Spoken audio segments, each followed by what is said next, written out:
Auzubillahiminash-shaytanir-rajeem. Bismillahir-rahmanir-rahim. Starting with the BSN third semester pharmacology lectures, and आज हम इसका unit second start करेंगे। First unit के lectures upload हुई हैं। अगर आप लोगों को किसी भी टॉपिक में कोई भी प्रॉब्लम हो, then you guys can ask and we will try our level best to explain that and much easier.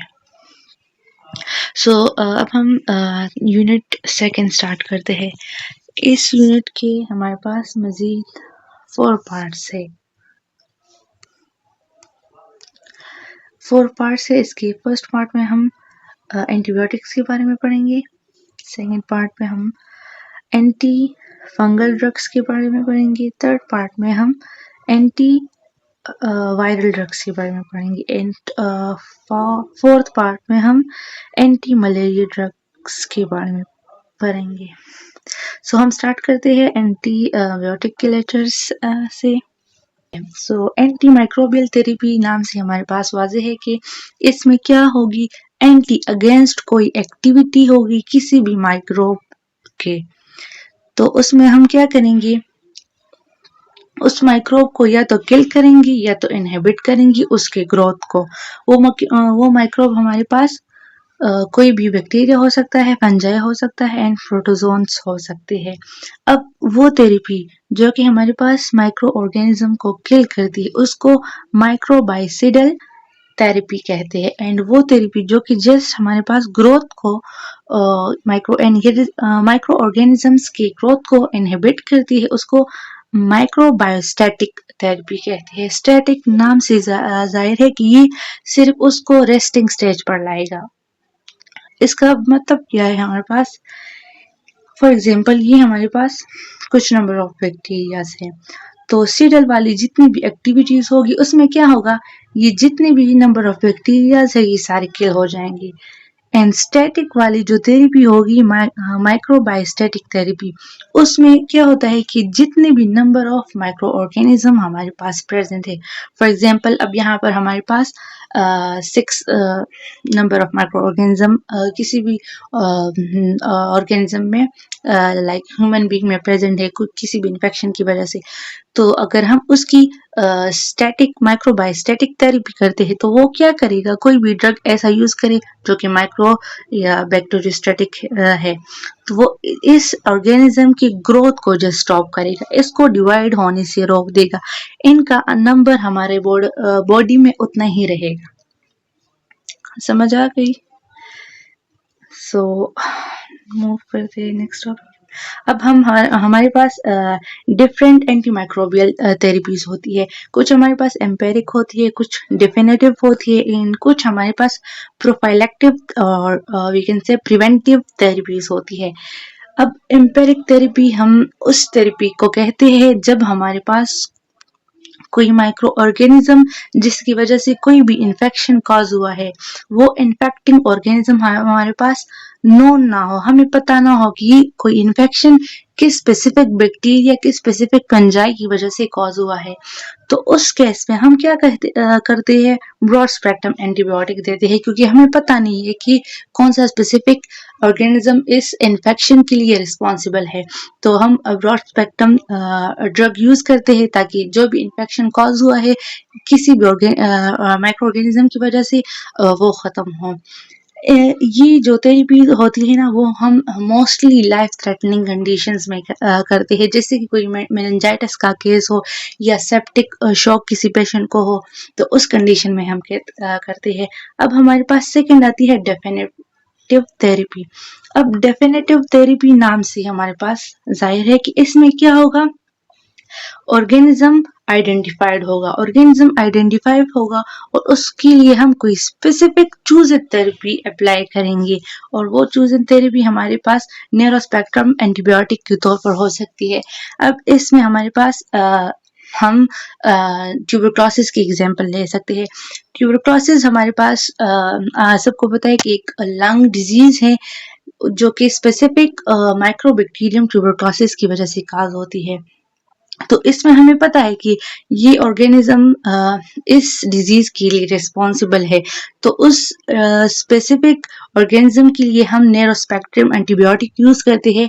Mostly हम आइसोनाइजिड जो नैरो स्पेक्ट्रम एंटीबायोटिक है वो यूज करते हैं। तो दोनों में डिफरेंस क्या हो, इसमें हमारे पास जो इन्फेक्टिंग ऑर्गेनिज्म है वो आइडेंटिफाइड नहीं है, डेफिनेटिव में हमारे पास आइडेंटिफाइड है। अब नेक्स्ट हमारे पास आती है प्रोफाइलेक्टिव और प्रिवेंटिव थेरेपी। सो प्रोफाइलेक्टिव और प्रिवेंटिव थेरेपी हम इन्फेक्शन को सिरे से होने ना देने के लिए करते हैं, या हम किसी भी ह्यूमन बीइंग को कोई इन्फेक्शन हो गया तो उसकी रिकरेंस को स्टॉप करने के लिए हम प्रोफाइलेक्टिव थेरेपी करते हैं।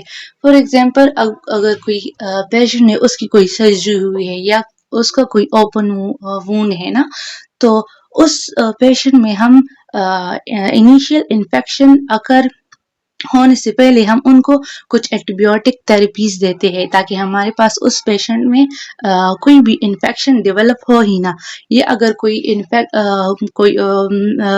पेशेंट है उसमें पहले से कोई अपर रिस्पायरेटरी ट्रैक इन्फेक्शन हो या दूसरी कोई भी इन्फेक्शन काज हुई हो और उसके बाद वो ठीक हुआ हो, लेकिन हमने पूरी कोर्स ऑफ थेरेपी एक प्रोफाइलेक्टिव थेरेपी पेशेंट को देनी है, ताकि जो भी इन्फेक्शन पेशेंट को हुआ है उसकी रिकरेंस दोबारा ना हो। एंटीबायोटिक इज ड्राइव्ड फ्रॉम एंटीबियोसिस, जिसका मतलब क्या है हमारे पास अगेंस्ट लाइफ।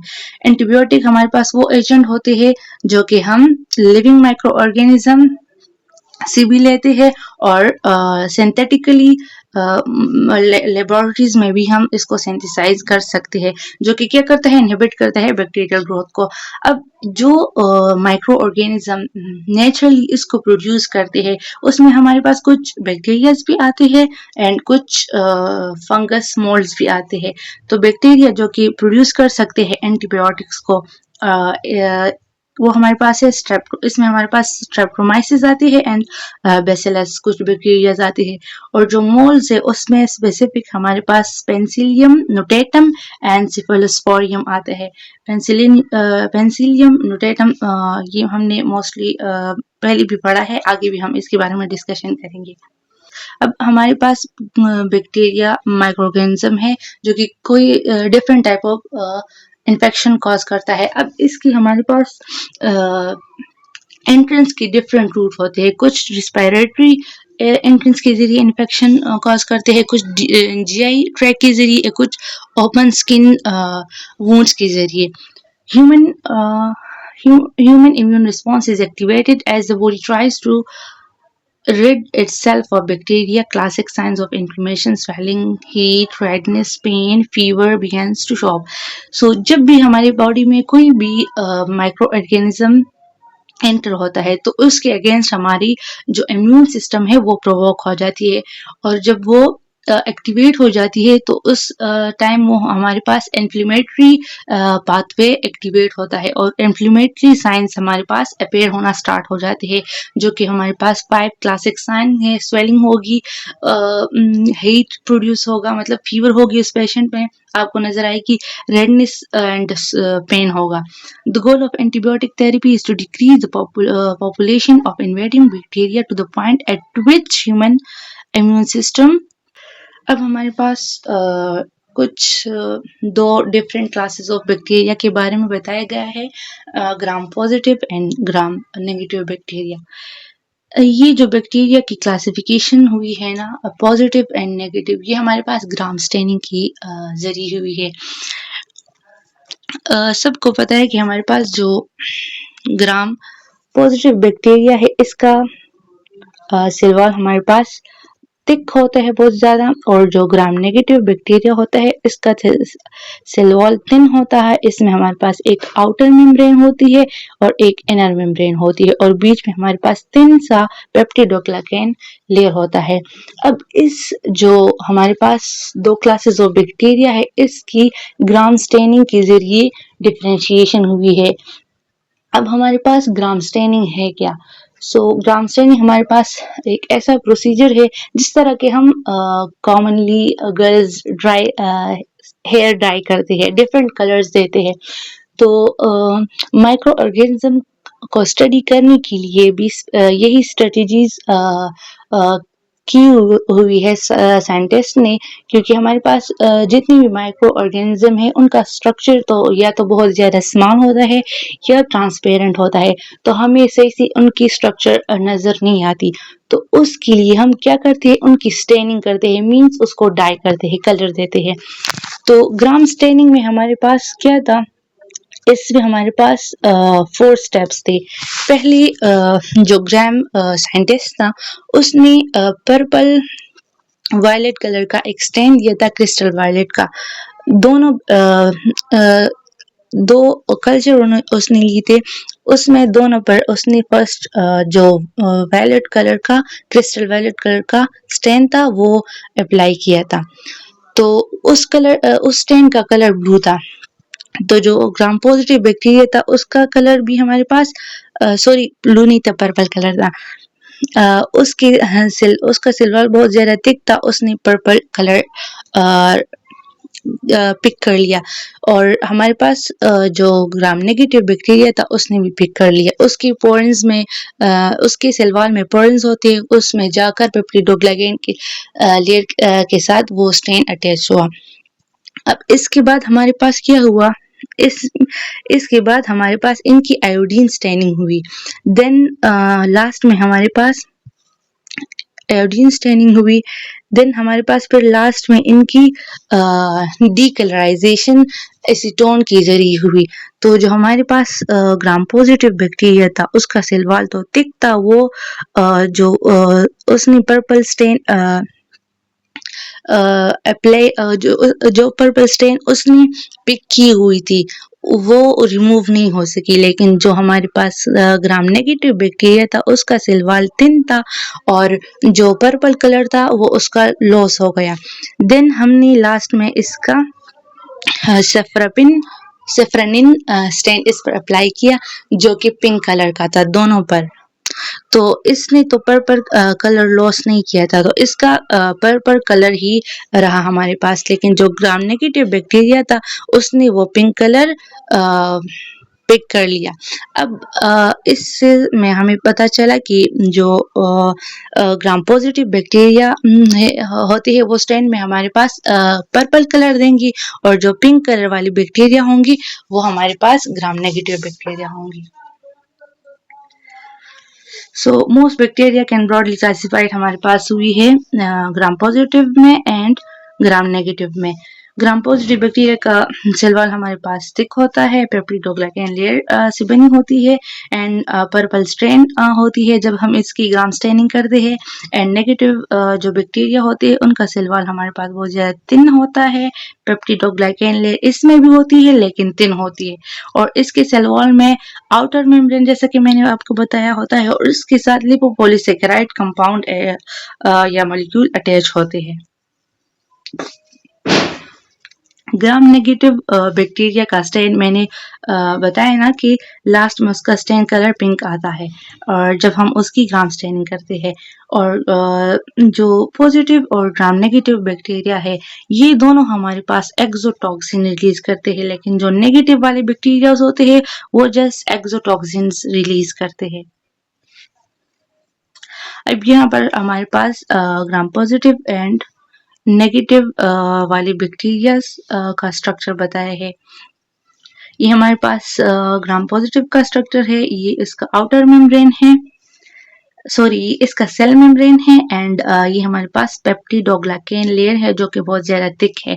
और अगर हम देखें ग्राम नेगेटिव बैक्टीरिया की स्ट्रक्चर को तो इसमें हमारे पास एक सेल मेम्ब्रेन है, एक हमारे पास आउटर मेम्ब्रेन है और बीच में हमारे पास क्या है, थिन सा पेप्टिडोग्लाइकेन लेयर है और इसके साथ वो प्रोटीन या लिपोपॉलीसेकेराइड अटैच है। कीमोथेरेपी हमारे पास एक ऐसा प्रोसेस है जिसमें कि हम क्या करते हैं, कोई भी केमिकल एजेंट यूज करते हैं किसी भी कॉजेटिव एजेंट ऑफ डिजीज के against.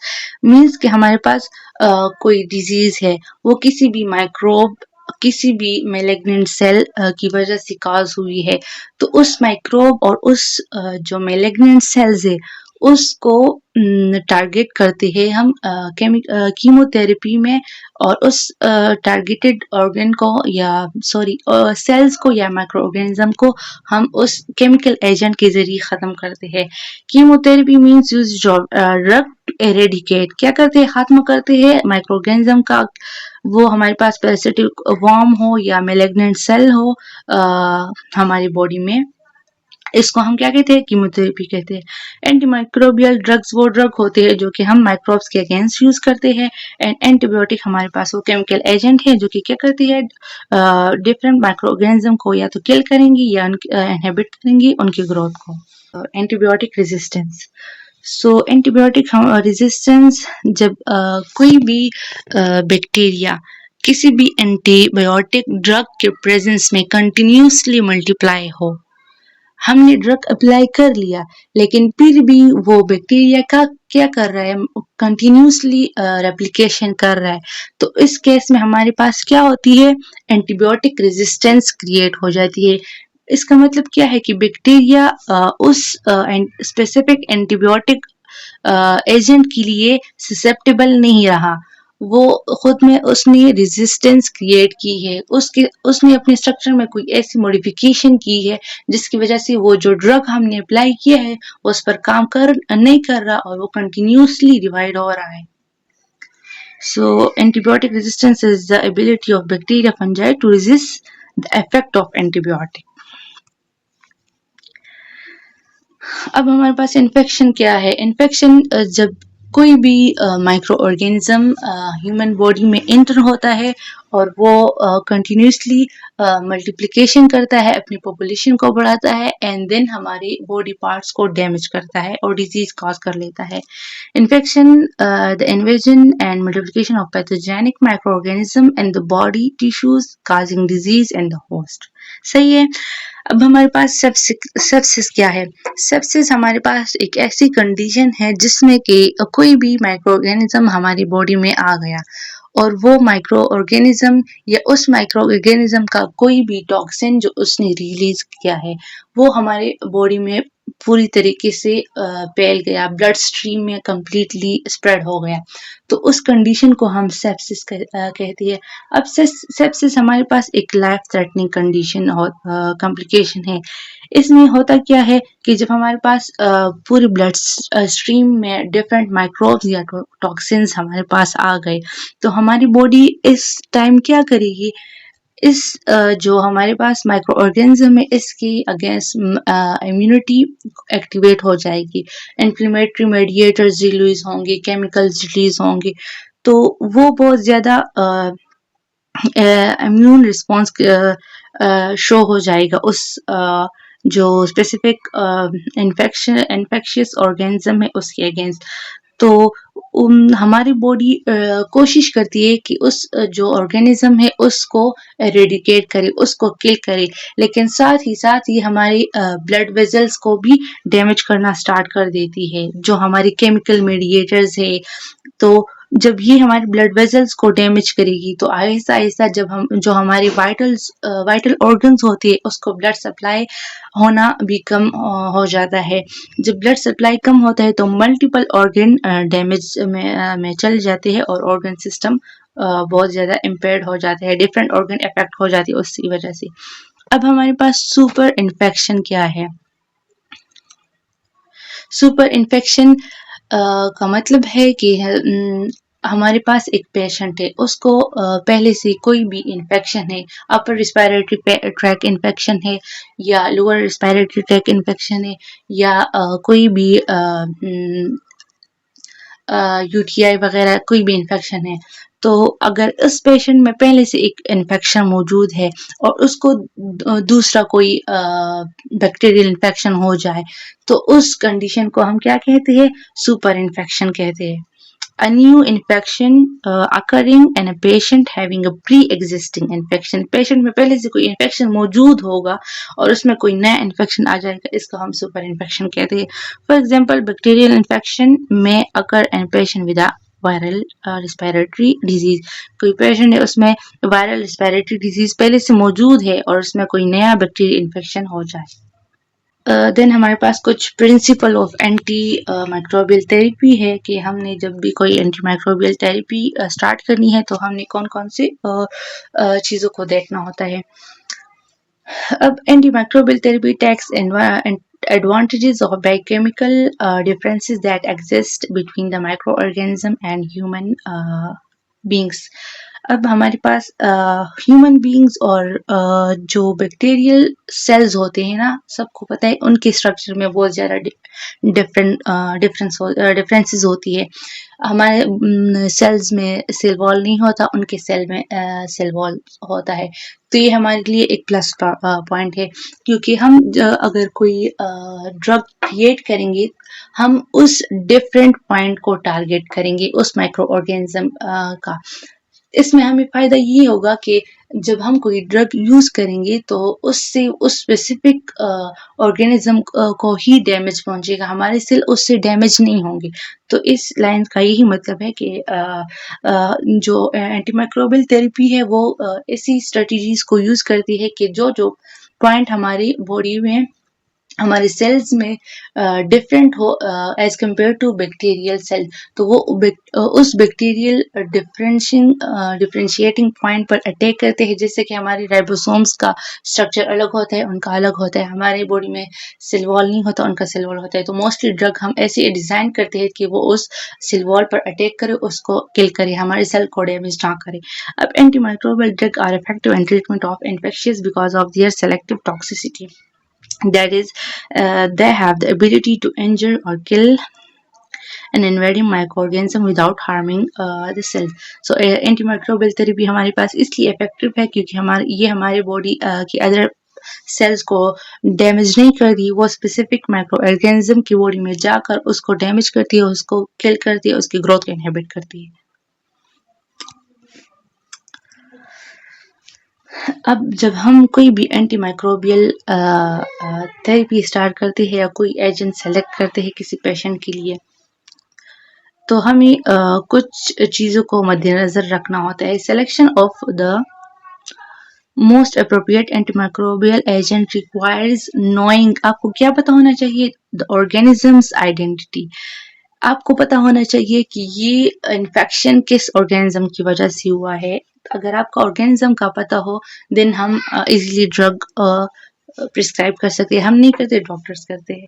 The organisms susceptibility to particular agent. Then हमें तो पता चल गया कि ये इन्फेक्शन ये स्पेसिफिक बैक्टीरिया की वजह से कॉज हुआ है। देन हम उस स्पेसिफिक बैक्टीरिया की ससेप्टेबिलिटी देखते हैं कि ये मतलब इस बैक्टीरिया पर कौन सा ड्रग इफेक्टिव होगा, कौन सा ड्रग इस पर काम करेगा। तो इसके लिए हम कल्चर एंड सेंसिटिविटी टेस्ट करते हैं, जिसके थ्रू हमें पता चलता है कि आया ये वाला ड्रग इस स्पेसिफिक बैक्टीरिया के लिए इफेक्टिव है या नहीं है। देन हम साइट ऑफ इन्फेक्शन को भी देखते हैं। साइट ऑफ इन्फेक्शन को देखना इसलिए ज़रूरी है क्योंकि बाज़ औक़ात हमारे पास, फॉर एग्जांपल हमारे पास एक मेनिंजाइटिस का केस है। एक पेशेंट है, उसको मेनिंजाइटिस हुआ है, ब्रेन की जो मेनिंजीज लेयर है उसमें इन्फेक्शन हुआ है, और हम उसको कोई एक ऐसा ड्रग दे जो कि ब्लड ब्रेन बैरियर क्रॉस ना कर सकता हो, तो वो ड्रग तो उसके लिए इफेक्टिव ही नहीं है। हमें साइट का पता चल गया तो हम उस साइट उसको एक ऐसा ड्रग प्रिस्क्राइब करेंगे कि वो ड्रग उस टारगेटेड साइट तक पहुंच सके और अपना एक्शन कर सके। देन हम कुछ पेशेंट के फैक्टर्स को भी देखेंगे कि पेशेंट की इम्यूनिटी लेवल क्या है, उसकी जो अदर वाइटल ऑर्गन्स है वो प्रॉपरली फंक्शन कर रहे हैं कि नहीं, क्योंकि मोस्टली जो ड्रग्स होती है उनकी मेटाबॉलिज्म लिवर के थ्रू होती है। अगर लिवर सही से काम नहीं करेगा तो ड्रग बॉडी में एक्यूमुलेट होगा। एंड किडनी के फंक्शंस को भी हम देखते हैं, क्योंकि एक्सक्रीशन जो ड्रग्स की होती है वो किडनी के थ्रू ही होती है। अगर किडनी प्रॉपरली काम नहीं करेगा तो वो ड्रग हमारे पास बॉडी में एक्यूमुलेट होगा, फिर टॉक्सिसिटी काज करेगा। सेफ्टी ऑफ द एजेंट देखते हैं हम कि ये हमारे पास कितना सेफ है। उसके एडवर्स इफेक्ट को देखेंगे कि ज़्यादा टॉक्सिसिटी तो ये क्रिएट नहीं करेगा। उसकी थेरेपेटिक विंडो को भी कंसिडर करेंगे हम। देन हम कॉस्ट ऑफ थेरेपी को भी देखेंगे कि हमने चीपेस्ट ड्रग पेशेंट को प्रिस्क्राइब करनी है लेकिन इफेक्टिव करनी है। ये नहीं है कि हम कॉस्ट को लो करते करते क्वालिटी को ही भी खराब कर दे। However, some patient requires empiric therapy, जैसे कि हमने ऊपर empiric therapy की बात की है ना, तो कुछ पेशेंट को empiric therapy की ज़रूरत होती है। Immediate administration of drug prior to bacterial identification and susceptibility testing. So कुछ ऐसी कंडीशन होती है लाइफ थ्रेटनिंग, जैसे कि मेनिंजाइटिस हो गया, सेप्टिक शॉक हो गया, उसमें हम अगर इंतज़ार करेंगे कि हम कल्चर सेंसिटिविटी टेस्ट करें, उसके बाद हम कोई ड्रग प्रिस्क्राइब करें, ऑर्गेनिज्म को आइडेंटिफाई करें, तो ये हमारे पास लंबा चौड़ा प्रोसेस है। हमारा जो गोल है वो पेशेंट की लाइफ को सेव करना है। तो उस कंडीशन में हम जल्दी ड्रग एडमिनिस्टर करते हैं और वो मोस्टली हमारे पास ब्रॉड स्पेक्ट्रम एंटीबायोटिक्स होते हैं। आइडेंटिफिकेशन ऑफ इन्फेक्टिव ऑर्गेनिज्म, सबसे पहले हमने ऊपर बात की ना कि इन्फेक्शन जो किस वजह से, किस ऑर्गेनिज्म की वजह से कॉज हुआ है, उसको आइडेंटिफाई करेगी। Characterisation of organism is central selection is central to the selection of the proper drug.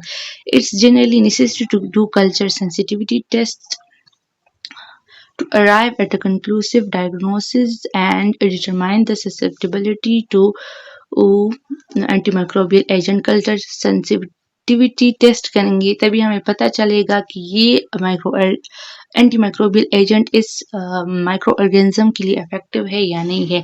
Thus, it's essential to obtain sample culture of the organism prior to initiating a test treatment. So, कोई भी drug prescribe करने से पहले culture sensitivity test लाजमी है, लेकिन पाकिस्तान में mostly हम वैसे ही ड्रग्स को डॉक्टर्स वैसे ही ड्रग को प्रिस्क्राइब करते हैं, क्योंकि ये कल्चर सेंसिटिविटी टेस्ट इस पर बहुत ज़्यादा मतलब कॉस्ट आते हैं, और हम कोई भी मतलब कोई रिस्पायरेटरी इन्फेक्शंस जो कोई बहुत ज़्यादा होते हैं, तो उसके लिए बस डायरेक्ट वो स्पेसिफिक ड्रग वो कर लेते हैं, प्रिस्क्राइब कर लेते हैं।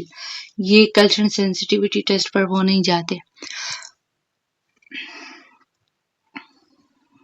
The empiric therapy prior to identification of organism, ये तो हमने पहले भी पढ़ लिया।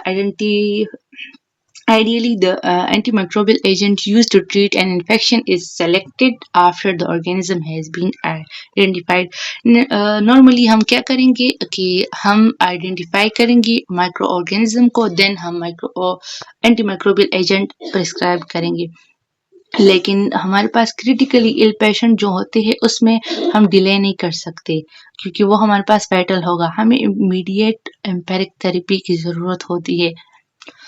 तो उस केस में हम क्या करते हैं, कल्चर सेंसिटिविटी टेस्ट पर नहीं जाते।